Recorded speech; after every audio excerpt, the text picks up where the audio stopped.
Assalamu alaikum. Bismillah. The story of Imam Hassan raliallahu anhu. ഹസ്രത്ത് അലി റളിയല്ലാഹു അൻഹുവിൻ്റെയും ഹസ്രത്ത് ഫാത്തിമ റളിയല്ലാഹു അൻഹയുടെയും മകനായ ഇമാം ഹസൻ റളിയല്ലാഹു അൻഹു ഹിജ്റ 3-ാം വർഷം ജനിച്ചു. മണ്ണ് കൊണ്ടുണ്ടാക്കിയ ഒരു ചെറിയ കുടിലിലായിരുന്നു അദ്ദേഹത്തിൻ്റെ ജനനം. ആ കുഞ്ഞിന് ഹസൻ എന്ന പേര് വിളിച്ചത് പ്രവാചകൻ മുഹമ്മദ് നബി മുസ്തഫ സ്വല്ലല്ലാഹു അലൈഹി വസല്ലമയെ ആയിരുന്നു. ഹസൻ റളിയല്ലാഹു അൻഹു പിതാവിൻ്റെ ലാളനയേറ്റ് വളർന്നു. പ്രവാചകനായിരുന്നു അദ്ദേഹത്തിൻ്റെ വിദ്യാലയം. കാരണം പ്രവാചകനിൽ നിന്നും അദ്ദേഹം ധാരാളം കാര്യങ്ങൾ മനസ്സിലാക്കിയിരുന്നു. അദ്ദേഹത്തിന് തൻ്റെ ഇളയ സഹോദരൻ ഇമാം ഹുസൈൻ റളിയല്ലാഹു അൻഹുവിനെ വലിയ ഇഷ്ടമായിരുന്നു. ഇമാം ഹസൻ റളിയല്ലാഹു അൻഹു പ്രവാചകനെ വളരെയധികം സ്നേഹിച്ചിരുന്നു. അദ്ദേഹം കുട്ടിയായിരുന്നപ്പോൾ തന്നെ പ്രവാചകനെ അനുഗമിച്ചിരുന്നു. പ്രവാചകന്റെ മതപ്രഭാഷണം കേൾക്കുമ്പോൾ വളരെ കുഞ്ഞായിരുന്ന ഹസൻ റളിയല്ലാഹു അൻഹു തേങ്ങിക്കരയുമായിരുന്നു. അദ്ദേഹം പ്രസംഗം നിർത്തുമ്പോൾ അവൻ ശാന്തമാകും. എന്നിട്ട് ആ കുഞ്ഞിനെ തോളിൽ കിടത്തിക്കൊണ്ട് പ്രവാചകൻ ജനങ്ങളോട് പറഞ്ഞു, എന്നെ സ്നേഹിക്കുന്നവർ ഈ കുഞ്ഞിനെയും സ്നേഹിക്കണം. ഇമാം ഹസൻ റളിയല്ലാഹു അൻഹുവും സഹോദരനും ഇപ്പോൾ വളർന്നു. ഒരു ദിവസം അവർ നമസ്കാരം നിർവഹിക്കുന്നതിനായി പള്ളിയിലേക്ക് പോയി. പള്ളിയിൽ വെച്ച് ഒരു വൃദ്ധൻ തെറ്റായ രീതിയിൽ വുളു എടുക്കുന്നത് അവർ കാണാനിടയായി. അയാളെ കുറ്റപ്പെടുത്താതെ തന്നെ അത് അയാളെ അറിയിക്കാൻ അവർ ആഗ്രഹിച്ചു. ശരിയായ രീതിയിൽ വുളു എടുക്കുന്നത് കാണിക്കാൻ അവർ ഒരു പദ്ധതി ഇട്ടു. അവർ അയാളുടെ മുൻപിൽ നിന്നുകൊണ്ട് പരസ്പരം തർക്കിക്കാൻ തുടങ്ങി.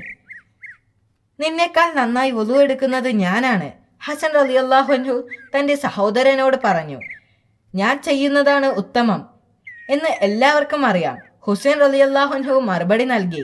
അപ്പോൾ അവർ ആ വൃദ്ധന്റെ അടുത്തേക്ക് തിരിഞ്ഞ് അയാളുടെ ഉപദേശം തേടി. ഇവിടെ വന്ന് ഞങ്ങൾ വുളു എടുക്കുന്നത് ശ്രദ്ധിച്ചിട്ട് ആരാണ് ഏറ്റവും നന്നായി വുളു എടുക്കുന്നത് എന്ന് ഞങ്ങളോട് പറയാമോ?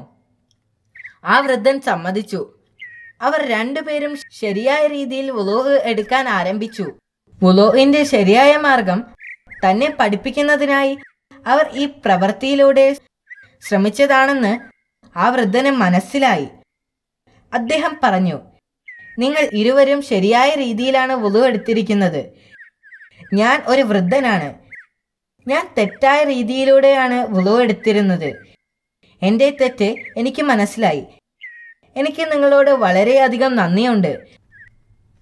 പിന്നീട് ആ വൃദ്ധൻ ശരിയായ രീതിയിൽ വുളു എടുത്തു. ഇത് കണ്ട് സന്തോഷത്തോടെ അവർ നടന്നു. ഇമാം ഹസൻ റളിയല്ലാഹു അൻഹു അള്ളാഹുവിനോട് ഏറ്റവും ആദരവും ഭക്തിയുമുള്ള ആരാധകനായിരുന്നു. അദ്ദേഹം മക്കയിലേക്ക് തീർത്ഥാടനത്തിനായി പോയപ്പോൾ കാൽനടയായിട്ടായിരുന്നു പോയിരുന്നത്. അദ്ദേഹം പ്രാർത്ഥനയ്ക്കായി നിൽക്കുമ്പോൾ അള്ളാഹുവിൻ്റെ കോടതിയിൽ അദ്ദേഹം തന്നെ കാണും. അപ്പോൾ അദ്ദേഹത്തിൻ്റെ ശരീരം വിറയ്ക്കാൻ തുടങ്ങും. അദ്ദേഹം പറയും, അള്ളാഹുവേ, ഇതാണ് നിന്റെ കോടതിയിലെ നിന്റെ അതിഥി. നിന്റെ ശക്തിയേറിയ ദാസൻ നിന്റെ അടുക്കൽ വന്നിരിക്കുന്നു. അവന്റെ പാപങ്ങൾ ക്ഷമിക്കണമെന്ന് അവൻ കരുതുന്നു.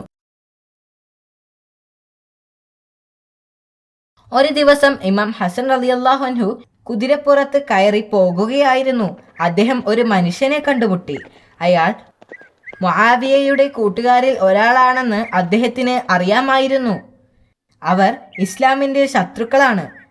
അത് ഹസൻ റളിയല്ലാഹു അൻഹു ആണെന്ന് മനസ്സിലാക്കിയപ്പോൾ അയാൾ ചീത്തവാക്കുകൾ ഉപയോഗിച്ച് അദ്ദേഹത്തെ അസഭ്യം പറയാൻ തുടങ്ങി. അദ്ദേഹം കുതിരപ്പുറത്ത് നിന്നിറങ്ങി അയാളുടെ അടുത്തേക്ക് ചെന്നു.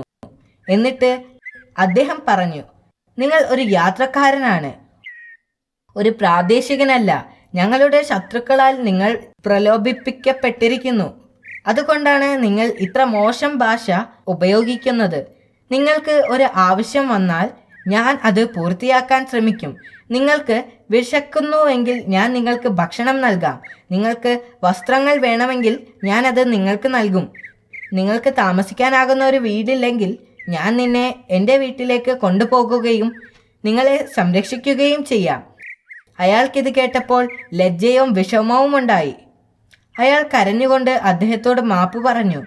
എന്നോട് ക്ഷമിക്കണം, നിങ്ങളുടെ പിതാവിനെയും നിങ്ങളുടെ ആളുകളെയും കുറിച്ച് ധാരാളം കള്ളങ്ങൾ നിങ്ങളുടെ ശത്രുക്കൾ എന്നോട് പറഞ്ഞിട്ടുണ്ട്. എന്നാൽ ഇപ്പോൾ എനിക്ക് സത്യമറിയാം. ഞാൻ നിങ്ങളുടെ ആദരവ് കണ്ടു.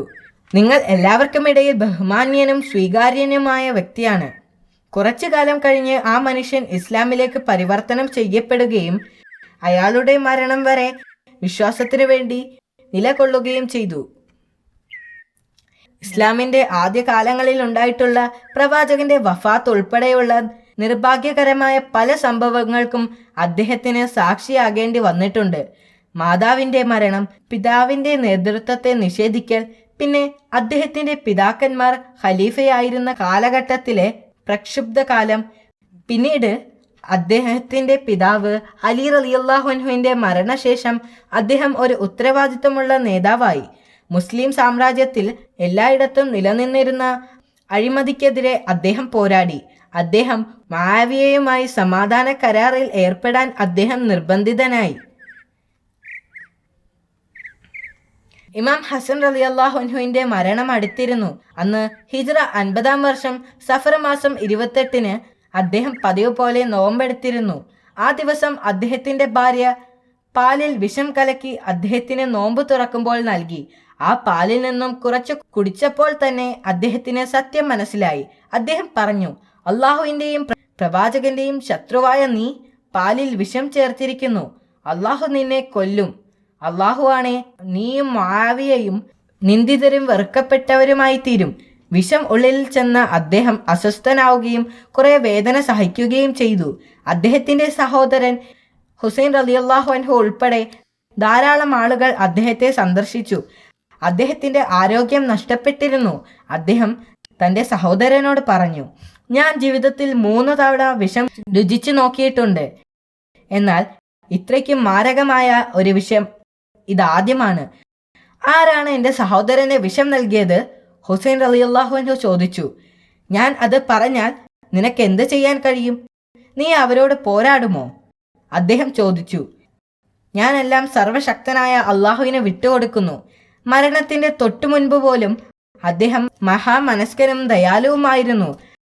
ശക്തമായ വേദനയ്ക്കും അസ്വസ്ഥതയ്ക്കും ഒടുവിൽ ഇമാം ഹസൻ റളിയല്ലാഹു അൻഹു വഫാത്തായി. മദീനയിലെ ബാക്കിയയിൽ അദ്ദേഹത്തെ കബറടക്കം ചെയ്തു. അദ്ദേഹത്തിന്റെ വാക്കുകൾ സത്യമായി. അദ്ദേഹത്തിന്റെ ഭാര്യ മുആവിയയുടെ കോടതിയിൽ എത്തി.